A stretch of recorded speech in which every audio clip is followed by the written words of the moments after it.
n'hésitez pas. Comme on n'est pas nombreux, on va être en famille pour l'instant. Et après, la famille va s'agrandir peut-être.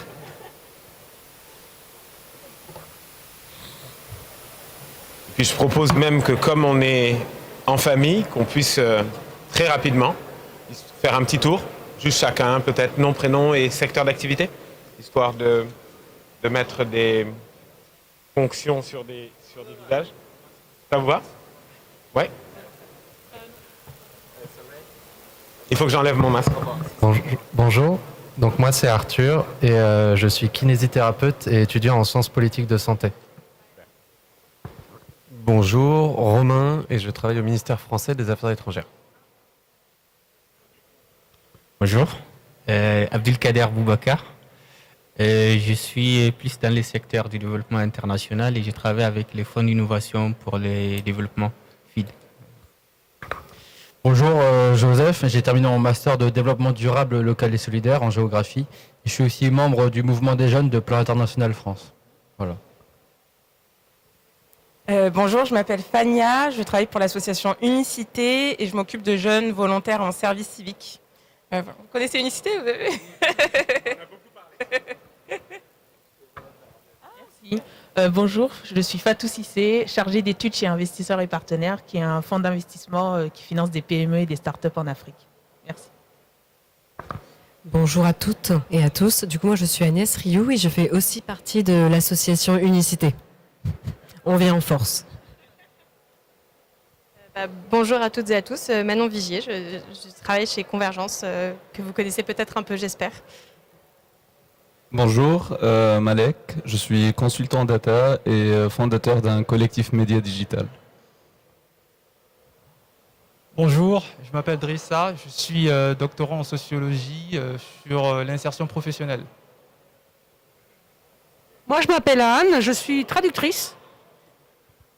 Je m'appelle Jean-Marc Jacot, traducteur-interprète franco-américain bilingue à votre service. Je m'appelle Laetitia, je suis bénévole Convergence. Laetitia, bénévole Convergence. Enchanté, bonjour à tous. Moi je m'appelle Sobel Aziz Ngom, je suis entrepreneur social, enfin certains le qualifieraient comme ça, activiste pour d'autres, mais disons que j'aime bien le terme entrepreneur tout court. Et je suis avec Mamba Soirée, que je te laisse te présenter, qui s'est adressé à nous ce matin dans la plénière. Ok, oui, Mamba Soirée, entrepreneur social et voilà. Fondateur de Make Sense peut-être? Exactement, et du consortium Jeunesse Sénégal. Donc voilà. Merci à tous pour ce petit tour de table. On a quelqu'un deux, trois personnes qui nous ont rejoints. Peut-être qu'on va repasser le micro ensuite. Bon, je vois qu'il y a déjà je vais être un peu bas. Il y a une belle diversité déjà dans ce groupe-là. Je pense qu'à nous tous, on pourrait former un super gouvernement et changer le monde en anglais et en français en plus. Alors, le sujet d'aujourd'hui, c'est de discuter avec vous. Donc, le thème, c'est les jeunes dans les institutions. Quel outil pour passer de la parole à l'action?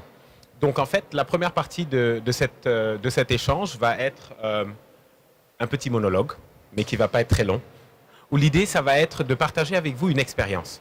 Une expérience par laquelle, notamment Mamba et moi et d'autres sommes passés ces 2 dernières années et qui nous a amené à un point qui est de passer de la parole à l'action en ayant, je ne vais pas dire réussi, mais en tout cas en ayant porté nos idéaux et nos visions à un point où aujourd'hui on est dans de l'action concrète avec les institutions dans nos pays.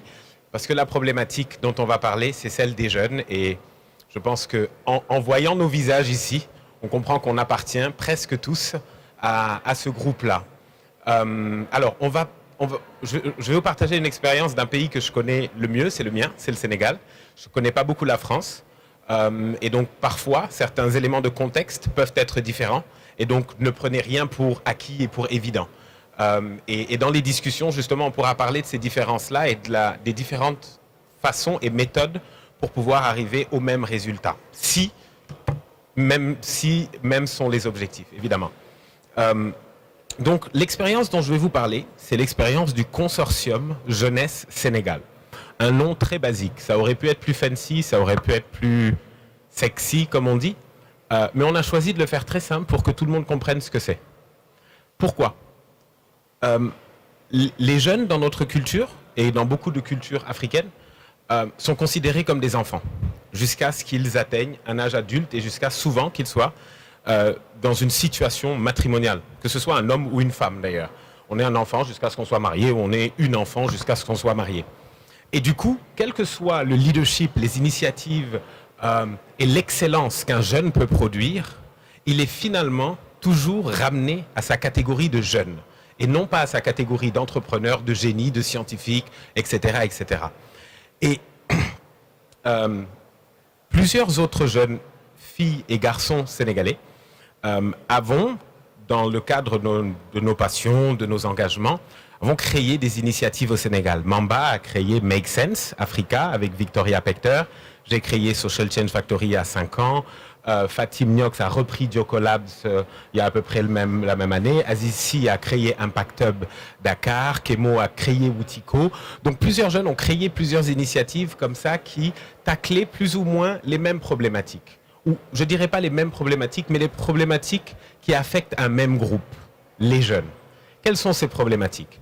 Principalement la problématique de l'accès. L'accès à l'information, l'accès au savoir, l'accès à l'identité, l'accès à l'inclusion, l'accès à la démocratie, l'accès au vote et l'accès à la représentation. Deuxième élément, l'apprentissage. Savoir lire, savoir écrire, savoir compter. C'est toujours un privilège pour beaucoup de gens. On est encore dans une situation où, dans beaucoup de pays francophones, seulement 1 jeune sur 2 en âge d'être à l'école est à l'école. Et donc l'autre ne l'est pas. Et de créer le consortium, donc cette cartographie nous a donné plein d'informations. Et nous a surtout montré que, quel que soit ce qu'on faisait de bien, notre plafond de verre était plus ou moins le même pour tout le monde. On n'arrivait jamais à le dépasser. Et notre plafond de verre, en termes financiers, c'était quoi? À peu près $1 million. Quel que soit ce qu'on pouvait faire de bien, dans le nombre de pays qu'on pouvait le faire, un partenaire financier ne pouvait pas, par structure, on va dire, traditionnelle ou historique, financer une initiative portée par un jeune à plus d'$1 million. Et peut-être juste préciser que $1 million sur plusieurs années. Oui, sur plusieurs années, évidemment. Donc la moyenne, c'était $300 000 par année. Par année. Effectivement. Et on s'est dit, bon, en faisant notre cartographie, on s'est rendu compte qu'à nous tous, on était financés par tous les bailleurs de notre pays, qui étaient dans notre pays. Que ce soit les bailleurs européens, les Américains, les fondations privées, le secteur privé ou les agences d'État. Quand on a fait la cartographie, quand on prend tous nos partenaires, eh ben, tout le monde nous a financés. On s'est dit, écoute, au lieu qu'on aille chacun leur prendre à chacun 30 000 euros, 100 000 euros, etc., mettons-nous ensemble et allons chercher ce qu'on n'a jamais obtenu. On a créé le consortium officiellement en octobre 2020. En décembre 2020, nous avions levé 2 millions d'euros, ensemble, en tant que groupe, pour faire un projet extrêmement ambitieux. Et ce projet, on l'a pensé en améliorant ce que nous faisions nous-mêmes. Parce que l'idée du consortium, c'est pas seulement de mettre à l'échelle ce qu'on faisait nous-mêmes, parce que ce qu'on faisait nous-mêmes a des limites aussi. Et ces limites-là, l'idée, c'était de les challenger ensemble. Je vous donne un exemple. Ce qu'on faisait beaucoup, c'était qu'on accompagnait, on est rentré dans le système un petit peu, ce que les bailleurs aiment financer. Parce qu'il y a une réalité. Quand on dirige une association et qu'on a des employés, ben cette association, au-delà de ses convictions et de sa mission, elle devient une responsabilité. Parce qu'on a des salaires à payer. Et à un moment donné, les convictions seulement ne suffisent pas à payer les salaires. Et donc, si un bailleur te dit, oui, mais en fait, nous, on est intéressés par financer des jeunes 30 jeunes dans tel domaine qui vont faire tel truc, et qu'on essaye de leur dire, non, c'est pas vraiment la bonne idée, et qu'ils disent, si c'est la bonne idée, on dit, ok, c'est la bonne idée. Parce qu'on ne peut pas laisser passer cet argent-là, parce qu'on en a besoin pour fonctionner. Et c'est comme une entreprise l'aurait fait. Et donc, on est parti vraiment de ce principe de réalité en se disant, soit on continue à être petit et à être influencé en fonction du bon vouloir des uns et des autres, parce que si moi je lui dis non, ben Mamba va lui dire oui. Et donc il aura ce qu'il veut, et Mamba, et vice-versa. Si Mamba dit non au bailleur, et que moi je dis au bailleur, il n'y a aucun rapport de force qui fait que le bailleur va essayer de changer la perception qu'il avait ou sa volonté d'action. Et donc là, on s'est dit, on va aller avec un discours qui est unique. Est-ce que raconter l'anecdote Voilà.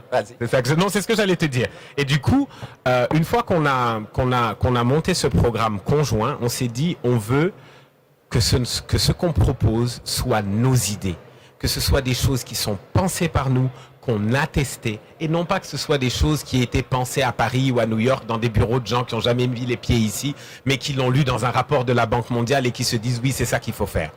Mais pour qu'on ait ce rapport de force, il fallait qu'on soit nombreux et qu'on ait la capacité de dire à un bailleur tous non au même moment. Et c'est ce non collectif qui nous donne la force de pouvoir faire une proposition. Et donc je vais laisser Mamba expliquer ce que notre non collectif a donné dans le cadre d'un projet avec la coopération belge qui est venue nous approcher en nous disant à tous, on va lancer un appel d'offres, on aimerait bien que chacun d'entre vous, vous compétissiez ensemble. Vous compétissiez les uns contre les autres plutôt. Ouais, en fait, pour la petite histoire, c'est une petite parenthèse, en fait, c'est que le bailleur, quand il est venu, comme ils ont l'habitude de faire, en fait, c'est des appels d'offres qu'ils font ou des appels à manifestation d'intérêt. Et là, naturellement, quand ils viennent, ils tâtent un peu le terrain, ils essaient de nous écouter, de voir qui peut faire quoi et qui fait quoi.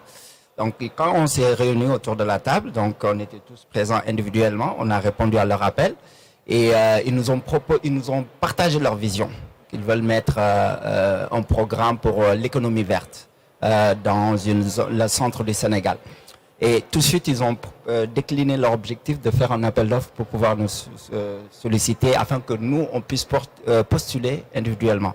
Et là, puisque parmi nous aussi, il y a des activistes qui ne sont pas politiquement corrects, comme moi, et je leur ai tout simplement dit qu'en fait, ça ne marche pas. Je dis, soit vous voulez travailler avec nous, c'est nous tous, ensemble, au nom du consortium, soit c'est rien. Et après une semaine ou 2 semaines de réflexion, ils sont revenus vers nous pour nous dire, OK, on ne fait pas d'appel d'offres, on vous confie l'étude et la mise en œuvre du projet. Donc là, je te laisse continuer où on en est par rapport à cette étape-là et ce projet. Ouais. Mais revenir, parce que aussi l'objectif, c'est de partager cette expérience-là, mais livrer à ce forum-là les étapes de comment on crée une alliance d'organisation de société civile dans un secteur bien défini. Non, l'anecdote Mamba est très juste et est très vraie. Et je peux vous dire que quand Mamba s'est positionné comme ça, plusieurs d'entre nous étaient très hésitants et pas nécessairement contents qu'il ait fait ça. Et on s'est rendu compte quand il l'a fait que c'est ça qui a marché. Et c'est devenu notre posture naturelle aujourd'hui, où quand on va vers nos partenaires ou vers les bailleurs, on leur dit, écoutez, on a quand même aujourd'hui une expertise que vous n'avez pas sur un domaine qui a été approuvé par X, Y, Z. Donc vous pouvez nous faire confiance pour régler ce problème-là. Et c'est ce que ce partenaire a fait. Et il nous a dit, vous avez carte blanche. On vous dit, la seule chose que on vous demande de respecter, c'est qu'à la fin du projet, vous ayez accompagné 30 jeunes. Mais nous, avec plus d'1 million d'euros, on peut accompagner beaucoup plus que 30 jeunes. Parce que justement, on a appris à travailler avec peu et à faire bien avec peu. Et c'est justement là qu'on rentre comme un vrai challenger de beaucoup de cabinets ou de firmes qui s'étaient positionnées dans le développement, mais avec une dynamique très business. Parce que ces firmes-là, elles agissent avec les ONG de la même façon qu'elles agiraient avec Bloomberg ou autres. C'est beaucoup d'argent pour de la grande théorie et pas nécessairement du travail de terrain appliqué. Et nous, ce qu'on a essayé de faire, c'est de vendre du travail de terrain appliqué avec une forme qui est standardisée, mais qui permet d'atteindre des résultats solides. Une fois qu'on a fait ça, on s'est dit, donc l'étape 1, donc pour le faire par les étapes, l'étape 1, identifier le besoin de notre cible, quel que soit le secteur. Que ce soit, nous, on a choisi les jeunes. On a identifié, on a fait notre enquête, on a fait ressortir ces 3 priorités. Et on s'est dit, évidemment, il y a plus de priorités que ça, mais c'est que ces 3-là qu'on va attaquer parce que c'est celles qui touchent le plus de personnes. Je vais le dire en chiffres, et comme je l'ai dit tout à l'heure. Au Sénégal, dans mon pays, et donc peut-être d'autres pays ouest-africains, si d'autres viennent d'Afrique de l'Ouest, il y a 1 jeune sur 10 qui a un emploi formel. 1 jeune travailleur sur 10. Les 9 autres, il y en a 5 qui sont dans l'informel et 3 ou 4 qui entreprennent. C'est ça la réalité. Et de l'entrepreneuriat de subsistance, qui est limité. D'accord? Donc 1 sur 10. En termes d'éducation et de scolarisation, c'est 1 sur 2. Donc des jeunes de 6 à 16 ans, aujourd'hui, dans mon pays, il y en a 3 millions. Et il y en a 1,5 million qui ne sont pas à l'école. d'accord? Et c'est des jeunes qui vont devoir être insérés. Et on a un taux de croissance démographique de 3% par an. Donc on fait plus d'enfants, donc plus n'iront pas à l'école, donc plus devront travailler, etc. Et donc nous, ce qu'on essaye de créer, c'est des modèles alternatifs. Ok, l'école pour tous, c'est pas possible. On ne se bat plus pour ça. On se bat pour l'apprentissage pour tous. De mettre en place une forme d'école bêta qui dure 10 mois et qui permet à un jeune de 15 ans qui n'est jamais à l'école d'apprendre à lire, à compter, à calculer, à épargner et à régler des problèmes. C'est tout. On considère que c'est la base dont il a besoin. Il n'a pas besoin d'aller 10 ans à l'école. Et du coup, on challenge une des normes internationales qui est l'école pour tous. Et l'école pour tous, chez nous, c'est pas possible. Mathématiquement, c'est pas possible. Pourquoi? Parce que en 150 ans, on a construit 15 000 écoles dans notre pays qui peuvent recevoir 1,5 million de jeunes. Donc ça voudrait dire, pour alphabétiser tout le monde chez nous, qu'il faudrait créer 15 000 écoles qu'on a créées en 150 ans, en 5 ans, pour alphabétiser tout le monde. Personne ne pourrait le financer, personne ne pourrait le faire. Ça veut dire que le principe de l'école pour tous n'est pas un principe applicable de façon réaliste. Et ça veut donc dire que les entrepreneurs doivent avoir l'audace de proposer des systèmes d'apprentissage qui soient alternatifs et que des jeunes puissent être fiers et puissent se débrouiller avec ce qu'ils ont appris. Et donc, étape 1, identification de ces problèmes-là. Étape 2, cartographie de qui sont les players, hors que moi, qui font un bon job sur le terrain. Et là, des fois, ça peut être des concurrents. Mais c'est pas grave, parce que le but de cette cartographie, c'est de savoir qui fait quoi le mieux, et en construisant ce consortium, de donner suffisamment de place à chaque acteur qui a la meilleure expertise dans un domaine. Ça demande quoi? Ça demande à chacun de renoncer à une petite part de sa souveraineté qu'elle met dans un panier commun et de faire confiance à ce panier commun pour le renforcer lui-même et puis pour renforcer individuellement chacun de ses membres. En étant membre du consortium, aujourd'hui, le consortium gagne, mais Make Sense gagne, Social Change Factory gagne aussi. Mais on a une voix qui est plus forte. L'étape 3, qu'est-ce que c'était pour nous? C'était de se dire, on est conscient, on reste jeune, même si on a levé 2 millions d'euros. Et donc, ça va être difficile de faire plus. Qu'est-ce qu'il nous faut? De quoi on a besoin pour faire un changement qui soit structurel? On a besoin de nos institutions. On a besoin qu'elles nous suivent. Et donc, ce que l'on a décidé de faire, c'est de créer ce qu'on a appelé un conseil d'orientation stratégique.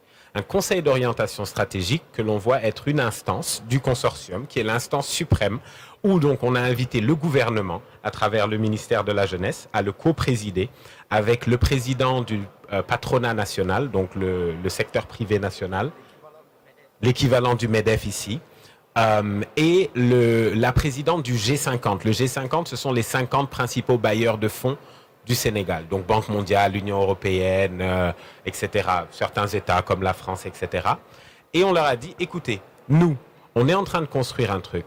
On sait que vos priorités par rapport au développement de notre pays, ce sont des priorités sur les jeunes, sur l'emploi des jeunes. En mars dernier, il y a eu une grosse crise. Ceux qui ont suivi les médias ont suivi que le Sénégal a eu, vous avez vu des routes en feu, etc. Parce que les jeunes se sont révoltés. Ils se sont révoltés pourquoi? Pour les mêmes chiffres que je viens de vous donner. Et ce que ça a permis de faire, c'est que ça a permis de donner une voix plus crédible aux initiatives portées par les jeunes, parce que le gouvernement s'est senti quand même assez impuissant. Il faut de nouvelles idées, il faut de nouvelles innovations. Qui porte les innovations dans les pays? C'est soit le secteur privé, c'est soit les jeunes. Mais sur les questions sociales, c'est plus les jeunes que le secteur privé aujourd'hui. Et le fait qu'on ait pu essayer de mettre ensemble le gouvernement national, le secteur privé, et qu'on ait surtout réussi, et je ne le dis pas avec fierté du tout, mais c'est comme ça, et ça va peut-être être encore comme ça, mais on a davantage réussi à convaincre les acteurs internationaux de nous soutenir en tant que jeunes qu'on a réussi à convaincre nos acteurs nationaux. Mais in fine, ce que l'on apprend, c'est que ce soit dans le développement, dans le business ou dans la gouvernance, c'est de la réelle politique. On suit le plus fort. Et quand tu es allié au plus fort, eh ben, c'est plus facile pour toi d'avoir les alliances des autres. Et donc stratégiquement pour nous, le fait d'avoir quelque part comme alliés les sources qui financent les autres et qui disent, eux, on a confiance en eux, on les soutient dans ce qu'ils font, nous a facilité le fait de pouvoir mobiliser les autres acteurs du gouvernement et du secteur privé. Et en dernier lieu, donc, on a mis en place un bureau, une vraie équipe, une équipe exécutive, qui ne sont ni Mamba et moi ou d'autres, les fondateurs, mais une équipe de staff qui travaille pour développer le consortium et mettre en place ses activités. Et donc là, nous sommes à 3 projets importants pour une valeur totale d'à peu près 4,5 millions d'euros et on va fêter nos 1 an le 20 octobre. Et donc, c'est une façon de dire que définitivement, ensemble, on est plus fort à partir du moment où on accepte d'avancer sans avoir peur. Parce que c'est la peur qui fait que les gens n'arrivent pas à travailler ensemble. La peur de perdre sa légitimité. Celui qui est perçu comme le meilleur, s'il s'affiche avec un autre et que l'autre paraît meilleur que lui, ben il perd cette notoriété. La peur d'être trahi, la peur que de l'argent passe derrière son dos sans que soit lui-même en profite. Et donc ce qu'on a essayé de faire à travers plusieurs ateliers tout au long de l'année, on a eu un accompagnement sur notre gouvernance qui nous a aidé à construire des bylaws pour réglementer le fonctionnement du consortium. Et on a fait un accord de coopération sur lequel on s'est entendu individuellement, qu'on a signé sur le fait que voilà, quand on reçoit de l'argent, c'est comme ça que ça marche. Comment les structures peuvent être financées, comment elles ne peuvent pas être financées. Et donc d'un point de vue administratif et structurel, on a fait tout ça pour que on puisse vraiment nous se concentrer sur l'exécution de nos initiatives. Ensuite, après le conseil d'orientation stratégique, on s'est dit, on a le choix aujourd'hui. Soit on fait comme tout le monde, parce que ça plaît aux bailleurs de dire, on va changer le Sénégal et donc on va travailler dans la ville du Nord, dans la ville du Sud, dans la ville de l'Est et dans la ville de l'Ouest et que dans chacune de ces villes, on va toucher 3 pelés et 2 tondus. On s'est dit non, on ne va pas travailler dans le pays. On va travailler même pas dans la capitale. On va travailler juste dans la banlieue. Dans cette banlieue-là, on a la région de Dakar, donc qui est la capitale du Sénégal, c'est 3 départements. Le département de Dakar, qui est donc la ville, etc. Le département de Guédiawaye, qui est un peu une banlieue plus récente, et le département de Pikine, qui est une banlieue historique. On a décidé de choisir la banlieue plus récente, qui est très condensée, mais qui a un potentiel, parce que justement, elle est plus récente. Donc, les artères sont plus grandes, elle a plus d'accès et de voies de sortie. Et on a décidé là-bas de mettre ce programme qu'on a appelé le programme Yakar, qui veut dire espoir en Wolof, et de mettre 100% du budget de ce programme juste dans cette zone-là. Parce que notre défi aujourd'hui à nous, ce n'est pas seulement de réaliser un bon projet, c'est que si on ne réalise pas ce projet en explosant les résultats, eh ben, on aura brisé un précédent qui aurait pu être favorable à plusieurs autres initiatives de jeunes. Parce que c'est la première fois que dans notre pays, une association de jeunes reçoit, pour nous, en francs CFA, on a reçu plus d'1 milliard de francs CFA dans nos francs. Et jamais une association de jeunes n'a reçu un tel montant. Ça veut dire que les yeux sont rivés sur nous. Ça veut dire que beaucoup de gens se disent, eux, j'espère qu'ils vont bien se casser la gueule parce que tout simplement, ce n'est pas chose commune. Et donc nous, notre goal aujourd'hui, ce n'est pas seulement de faire un bon projet, mais c'est de transformer la réalité d'une communauté dans son ensemble en prenant les jeunes comme véhicule de transformation sociale.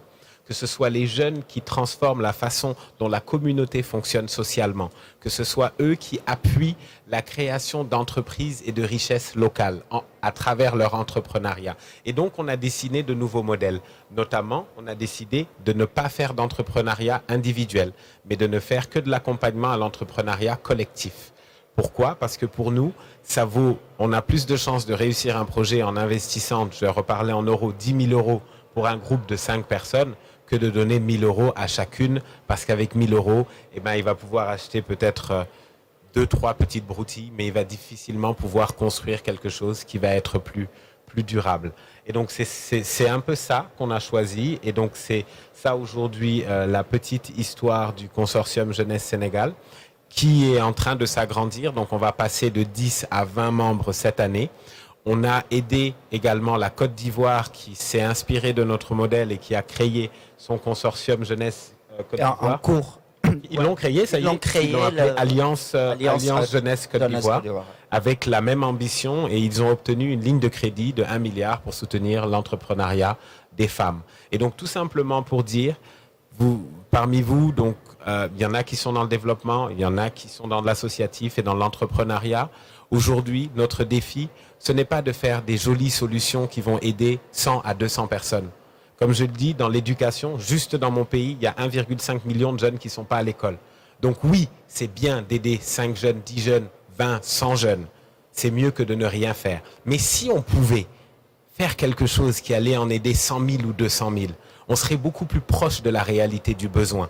Et je pense que notre défi aujourd'hui, le défi de notre temps, ce n'est pas seulement de faire des belles choses, c'est de faire et ça c'est le triptyque gagnant, c'est de faire des choses qui impactent le plus de gens sur le plus de temps. Et c'est un bon impact sur le plus de gens, sur le plus de temps. Et si on arrive à réussir ça, on arrive à challenger les défis structurants de notre pays. Et nous, on s'auto-challenge parce qu'effectivement, on a reçu des fonds pour faire des programmes, des fonds importants pour accompagner 20 jeunes, 30 jeunes, etc.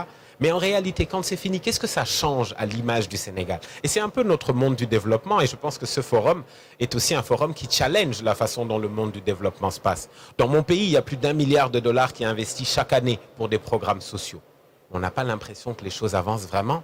Pourquoi? Parce que chacun va investir un petit bout à gauche dans un village ici pour avoir son grand panneau. Les Allemands ont fait ça dans ce village, ils ont construit 3 puits, ici ils ont construit une école, mais il n'y a rien qui est structurel. Et du coup, le jour où ces 3 puits sont bouchés, il n'y a plus personne pour les déboucher. Et le jour où l'école elle tombe en ruine, il n'y a plus personne pour la rénover parce que ces choses n'ont pas été faites de façon structurelle.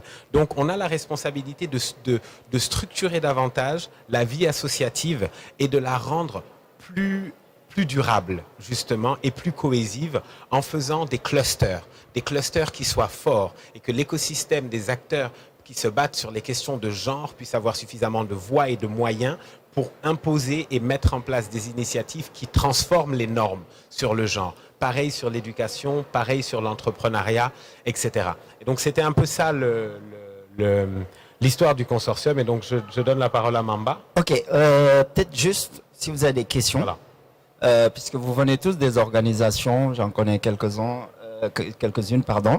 et qui peut-être c'est pas votre volonté de vous mettre en la peut-être vous avez votre consortium ici d'organisation de la jeunesse, dont Unicité, peut-être les autres organisations font partie, je sais pas, mais vous, si vous avez une question aujourd'hui à poser à Sobel, qui est, pour rappel, qui est à l'initiateur du consortium Jeunesse Sénégal. Pourquoi? Puisque je me souviens, il y a 2 ans, 3 ans, il est venu me voir, parce qu'il a la chance, en fait, de siéger aux Nations Unies sur la question des jeunes. Et il avait une vision macro des besoins et de tout ce qui est discuté, en tout cas dans le G20 ou 8, je sais plus. Quand il est venu, c'était un peu difficile au début, parce que, comme il l'a dit, on était focus sur nos priorités, etc. Mais avec un peu de recul, je lui ai donné raison, pour la simple bonne raison que seul Make Sense, on arrive à impacter à peu près maximum. On a à peu près 13 projets dans tout le Sahel. Maximum par année, si je ne raconte pas, dans la formation 1000, dans l'accompagnement d'entrepreneurs une centaine et des entreprises 50 à peu près. Mais ensemble, aujourd'hui, quand je regarde nos capacités et nos résultats, je dis ah ouais, ça change beaucoup de choses. Et quand on veut transformer nos sociétés, il faudrait aller en alliance, en collaboration. Et c'est pour cette bonne raison-là qu'on a accepté de rejoindre le consortium. Aujourd'hui, Make Sense joue le rôle de secrétaire général du consortium et contribue à enrichir tout ce qu'on a. En fait, on la met à disposition de ce consortium-là pour justement atteindre nos objectifs. Donc, si vous avez des questions, donc le micro, il est ouvert. Après, il y a un petit deuxième temps où j'aimerais bien qu'on se mette après en sous-groupe, parce que je voudrais bien, parce que la question, les jeunes dans les institutions, quel outil pour passer à l'action? Donc, il y a des actions. Pour moi, ces actions-là, en fait, elles restent minimes. Mais comment, aujourd'hui, on peut mieux faire pour aller de l'avant. Puisqu'on ne se suffit pas sur ce qu'on a réussi à faire ici, mais pour aller encore, puisque là, quand on est une organisation de jeunes, il y a les institutions, mais il y a ce qu'on n'arrive pas à coopter, c'est les investisseurs, notamment privés, qui doivent intégrer, puisque aujourd'hui le financement de tout ce qu'on fait là, et ça doit être réinventé, c'est le financement de l'innovation. Et d'ailleurs, on travaille beaucoup avec les MAO sur ces questions-là, justement, sur l'innovation, sur le financement innovant. Et voilà, donc comment aujourd'hui on peut passer de toutes ces théories et de paroles à des actions concrètes. Donc le micro est ouvert. Si vous avez des questions d'éclaircissement avant de passer à la session atelier.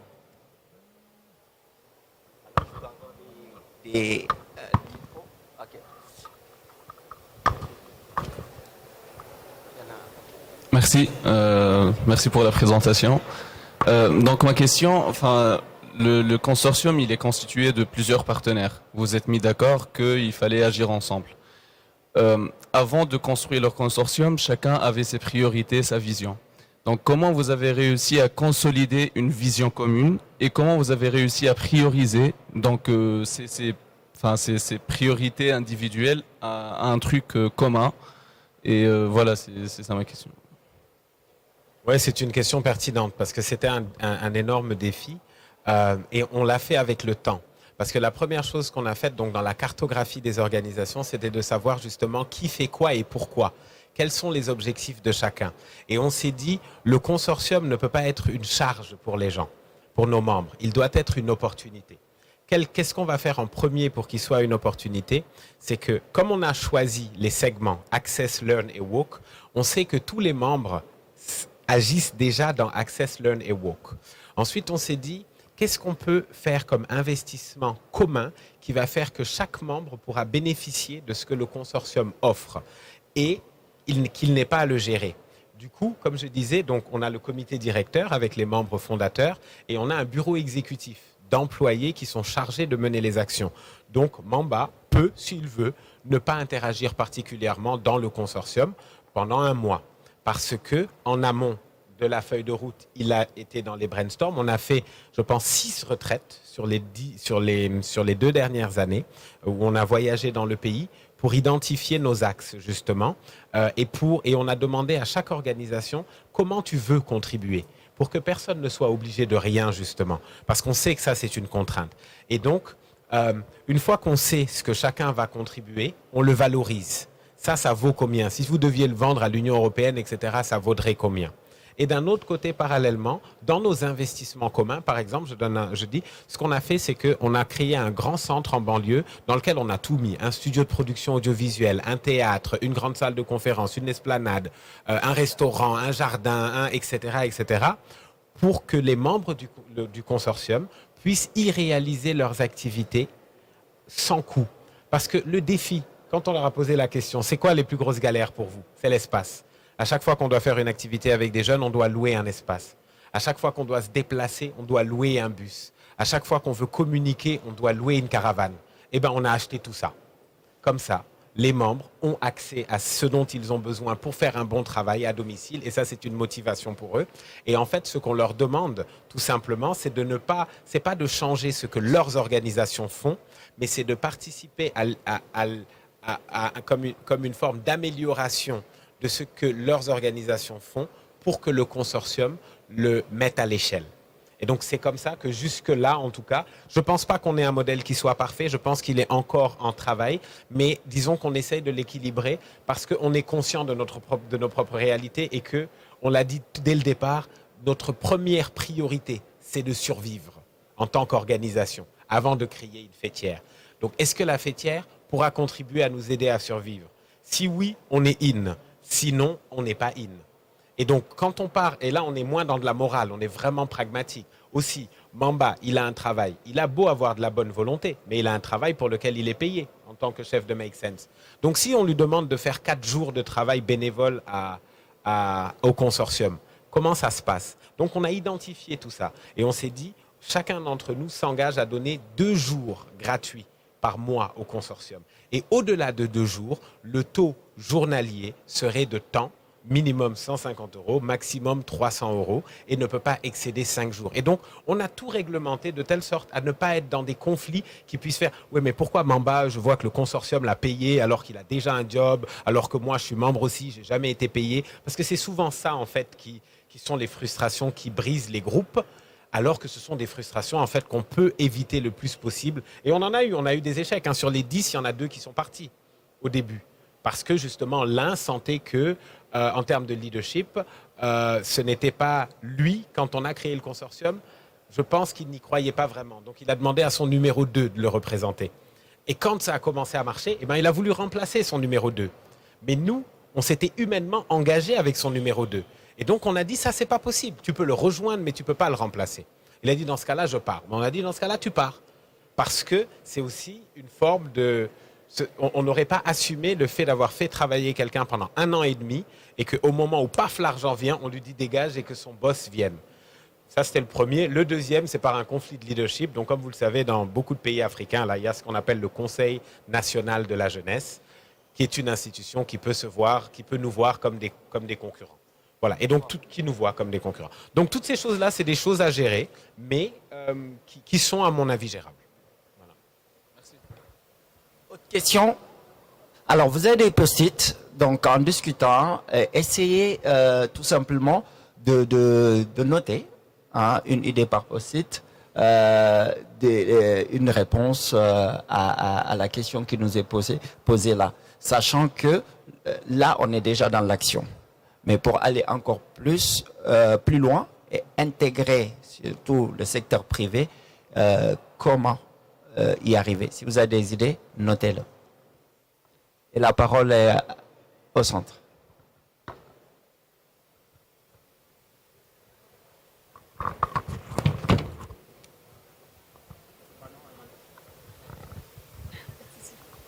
Moi, une question, c'est que vous avez parlé du coup de rassemblement d'organisations. Qu'en est-il pour les jeunes à titre individuel qui souhaiteraient s'engager? Comment est-ce que vous l'abordez et quels seraient vos conseils?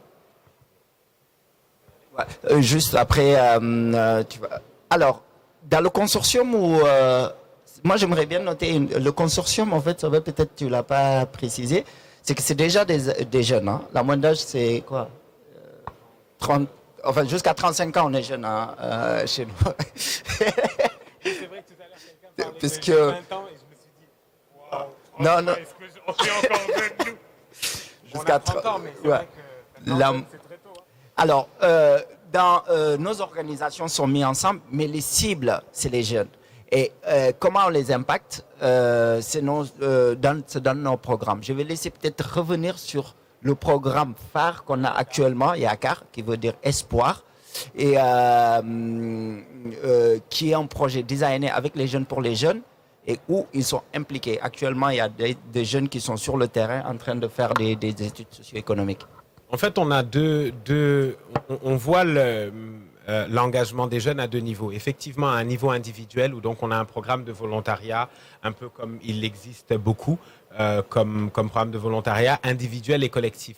C'est-à-dire des jeunes s'inscrivent pendant 6 mois, ils ont des missions individuelles, donc on leur met à disposition aussi des outils pour le faire. Et ces missions sont toujours autour de Access, Learn, Walk.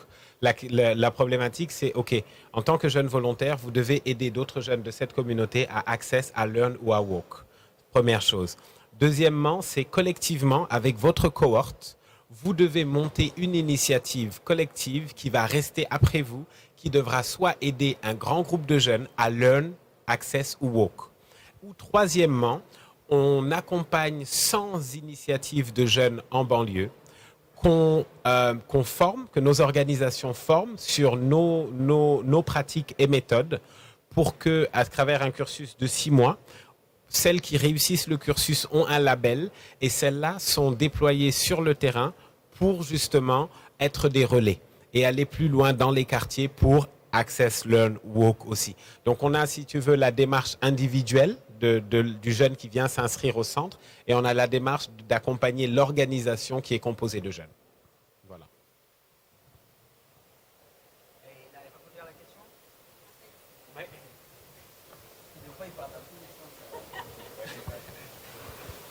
Moi j'ai une question. Vous avez un peu parlé de votre rapport aux bailleurs internationaux. Si vous deviez expliquer en quelques mots, selon vous, qui êtes acteur du terrain nationaux, ce qui doit changer de la part des bailleurs internationaux dans la manière dont ils financent, ils agissent. Et comme vous avez dit que vous n'étiez pas très politiquement correct, je veux bien que vous ne le soyez pas et que vous disiez vraiment les choses comme vous le ressentez. Mon associé, en fait, Victoria, qui est ma collègue, elle est spécialisée de ça. Et moi, je vais dire les termes. Il faut décoloniser l'aide au développement. Aujourd'hui, nous, immigrés ici, là, enfin, qui étaient là, on investit plus en Afrique que ce que l'aide au développement fait, juste pour la consommation. Aujourd'hui, il faut mettre un cadre. OK, et le cadre, c'est pour définir les rapports qu'il doit y avoir entre ceux qui sont censés développer et aider au développement et ceux qu'on doit aider. Il faut qu'il y ait un cadre de collaboration. Et je pense que je vais reprendre les mots du président Macron quand il était à Ouagadougou. En fait, il faudrait, c'est le New Deal là, et ce New Deal là, mais ça ne doit pas se passer ici où ils réfléchissent sur des méthodes, etc. Nous aussi, on est en train de réfléchir sur le terrain, sur des façons de faire et sur comment on veut recevoir l'aide au développement. Et autrement, on va se gérer en interne, on va essayer de trouver dans nos pays des solutions alternatives. Et je pense que, en toute honnêteté, je vois un changement. Ça fait 5 ans que je suis retourné au Sénégal et je vois au début, en 5 ans, je vois des efforts. Aujourd'hui, aller à la réunion hebdomadaire des Nations Unies et que la secrétaire générale des Nations Unies est là, vous ne financez aucun projet si nous, on n'est pas dedans et qu'on ne veut pas s'impliquer dans des projets si nous, en résumé, ce qu'on leur a dit. On est allé voir, bon, la France n'a pas encore réagi, mais les Allemands, ils sont venus avec... Ah, ok. Mais bon, ils n'ont pas... Oui, mais... on collabore individuellement avec eux, mais dans le cas du consortium, il n'y a pas eu encore de collaboration. Les Belges, pareil, ce qu'on leur a dit, et clairement, en fait, si vous voulez aider la jeunesse, en tout cas, vous pouvez faire des choses, ok, si c'est la jeunesse, ces acteurs-là sont indispensables. Donc, je pense que c'est plus de ça, si tu peux compléter, et voilà. Effectivement, j'aurais pas dit ces mots. Souvent, moi, on dit que je suis pas diplomate, mais à côté de Mamba, je me sens très diplomate. Mais effectivement, je pense qu'il a absolument raison parce que à partir du moment où et même nous, et je pense que Nathan, c'est Nathan qui s'appelle, voilà. Nathan l'a dit tout à l'heure. Des fois, en voulant faire bien, en se disant on va faire bien pour les autres, ben on peut leur faire encore plus de mal. Et ça, c'est vraiment une réalité. Nous, cette année, on s'est battu, et j'en ai pas parlé tout à l'heure, politiquement. On a invité le ministère de l'économie, le ministère à l'entrepreneuriat, l'Union européenne, les Nations unies et le G50 à prendre un engagement pour que d'ici juin 2022, les partenaires au développement du Sénégal s'accordent pour porter un agenda commun sur la jeunesse qui soit co-développé par les jeunes. Et ça s'est fait au Sénégal, publiquement, ils ont tous pris cet engagement-là, parce que pour moi, c'est ça le problème. Le problème de l'aide, c'est qu'elle est en silo. Mais elle est en silo aussi parce que la demande est en silo. Et si on arrive à structurer la demande, on va faciliter la structuration de l'offre. Et pour moi, c'est vraiment une économie d'échelle. Mais tant que je dis, on va faire 3 puits dans 3 villages, 3 écoles, nanani, nanana, c'est bien sympa, c'est beau, c'est du bon cœur, c'est de la charité. Aujourd'hui, il faut qu'on aille plus loin, il faut qu'on ait de la solidarité structurée pour ceux qui donnent, comme pour ceux qui reçoivent. Et pour ça, il faut avoir des agendas qui soient harmonisés et qui ne changent pas tous les 3 ans. Parce qu'on ne réforme pas l'éducation d'un pays en 3 ans. On ne réforme pas ses normes sur le genre en 3 ans. Et ça, c'est des choses qui dépendent des bailleurs, mais les bailleurs qui dépendent aussi des objectifs des pays. Aujourd'hui, je veux dire, étant donné que la question, je donne évidemment aucune position ou aucune opinion, hein, je parle de faits. Je dis, en Europe aujourd'hui, il y a deux priorités qui émergent auprès des nations européennes, la question du climat et la question des LGBTQ. Ces notions aujourd'hui, ces principes européens sont transmis logiquement dans l'aide au développement vers d'autres pays qui parfois n'en veulent pas. Comment on fait quand on est dans un cas comme ça? Parce qu'il y a une légitimité. Celui qui paye ses impôts dans un pays pour avoir que ces impôts soient utilisés pour un autre pays, est-ce que ces impôts peuvent est-ce que ce serait louable que ces impôts aillent faire quelque chose que lui n'a pas envie qu'il fasse? Et donc, beaucoup de ces questions se posent, et des fois, elles se posent très mal. Et ça crée des frustrations. Je sais qu'au Sénégal, on a beaucoup parlé d'homophobie ces dernières années, mais on a parlé d'homophobie parce qu'on a juste parlé d'homosexualité. Quand on ne parlait pas de l'homosexualité, il y avait de l'homosexualité, mais ce n'était pas un problème. Depuis qu'on en parle plus, ça devient un problème. Donc finalement, les approches que les bailleurs ont peuvent, comme je répète Nathan, des fois tu veux faire du bien, mais en faisant ce que tu fais, étant donné que tu ne t'appropries pas celui qui vit, tu n'intègres pas la conscience et l'intérêt de celui que tu veux aider, et bien finalement tu peux le frustrer ou le retourner. Donc moi je dirais vraiment pour conclure, c'est vraiment ces deux choses-là. L'alignement de l'agenda, de la demande, et c'est pas que le gouvernement, parce que par exemple notre gouvernement a lancé un plan d'urgence pour la jeunesse en mars dernier après la crise, et ils veulent créer vite des emplois, et ils ont eu des brillantes idées, et parmi ces brillantes idées, ils se sont dit, tiens, pour relancer les tailleurs, on va faire des uniformes dans les écoles. Voilà. Pour relancer les menuisiers, on va renouveler les tables bancs dans les écoles. C'est pas durable. Avec les moyens qu'on met pour refaire des tenues aux élèves, on pourrait investir dans une usine qui va fabriquer notre propre tissu, puisque comme vous le savez, on aime s'habiller. Nos femmes aiment s'habiller.